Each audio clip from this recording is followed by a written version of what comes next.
Hi friends, welcome to my YouTube channel. Hello hi friends, आज मैं मीठा में थोड़ा गुलाब जाम बनाने के लिए जा रही हूँ। देखते हैं आज गुलाब जाम कैसे बनाते हैं। मैं गुलाब जाम बनाने के लिए 1 कप गुलाब जाम मिक्स एमटीआर का पाउडर, 1 कप शुगर एंड थोड़ा सा ऑयल लिया हूँ। पहले हम ये जो गुलाब जाम पाउडर को थोड़ा सा पानी के साथ गूंद देना चाहिए, जैसे कि आटा गूंदते हैं। ऐसे ही बॉल बना के 30 मिनट्स तक ऐसे ही छोड़ देना चाहिए।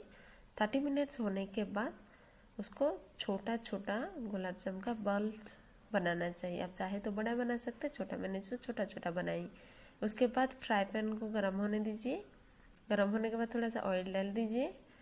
अभी ऑयल को गर्म होने दीजिए, गर्म हो चुका है। अभी मैं गुलाब जामुन को बॉल्स को बना के रखे उसको फ्राई कर रही हूँ। अभी उसको थोड़ा सा ब्राउन होने तक गुलाब जाम को फ्राई करेंगे।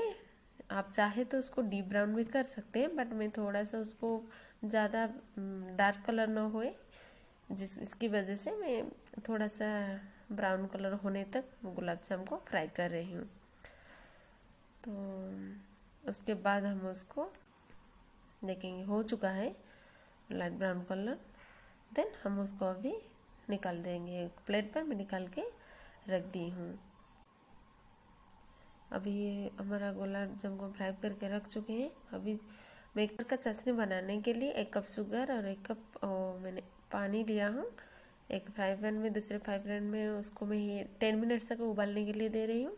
उसके बाद हम थोड़ा सा इलायची डाली हूँ। उसके बाद जो फ्राई होके हमारा गुलाब जामुन है उसको डाल देते हैं और उसको ऐसे थोड़ा सा स्पून में ऊपर नीचे करने से शुगर अच्छे से भीग जाता है। और उसको ऐसे भी करके हम 1 आवर या 2 आवर तक, मैक्सिमम 2 to 4 आवर्स, जैसे कि हम 1 नाइट तक भी रखने से अच्छा लगेगा। अभी तो गुलाब जामुन बन चुका है। आपको ये वीडियो अच्छा लगे तो वीडियो को ज़रूर एक लाइक कर दीजिए और मेरे चैनल को ज़रूर सब्सक्राइब कर दीजिए। Thank you for watching this channel.